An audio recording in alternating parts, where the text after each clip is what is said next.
তাই নয় রে বেটা, মনে হচ্ছে যেন নাকের ছিদ্র দিয়ে আমি আপনার সুয়ের ছিদ্র দিয়ে মনে হয় আমাকে শ্বাস নিতে হচ্ছে।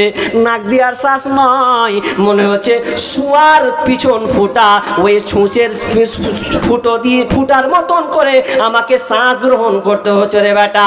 শুধু তাই নয় বেটা, আমার শরীরে যেন কাঁটা ঢুকানো হচ্ছে, প্রেগ যেন আমার শরীরে মারা হচ্ছে, এতটা ব্যথা। তার মৌতের ব্যথা কতটা, শুধু তাই নয় এতটা ব্যথা।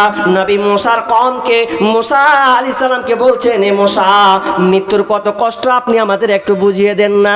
নবী মুসা বলছে, ও আমার কওম, তোমরা দাঁড়াও, আমার দল, আমার কওম শোনো, মৃত্যুর কতটা কষ্ট আছে।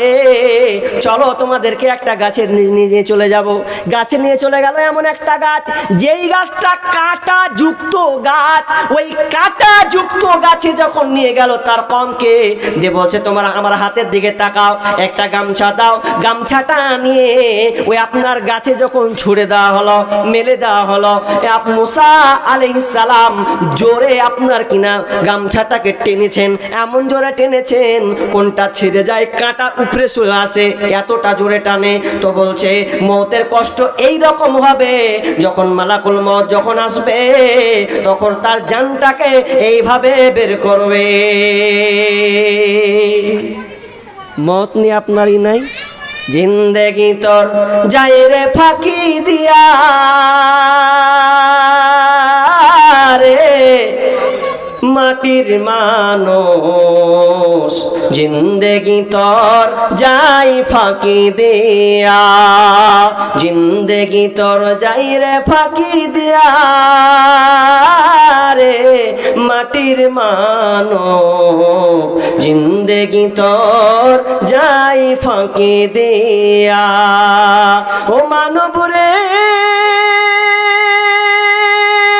কামিনের ওই কোলেতে, কার কোলেতে রইলি তুই, সারা নিশি কাটালি তুই ঘুমায়া ঘুমায়া রে মাটির মানব, জিন্দেগি তোর যাই ফাঁকি দিয়া, জিন্দেগি তোর যাই রে ফাঁকি দিয়া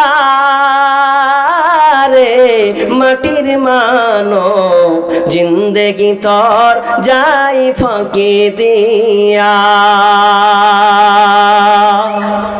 সময় চলে যাচ্ছে, মতকে নিয়ে আমাদের কোনো চিন্তা নাই, ভাবনা নাই, গবেষণা করি না, কিন্তু মরতেই হবে এটা জানি। এরপরও কিন্তু আমরা দুনিয়ার আয়েশ আরামে ঘুরছে। একজন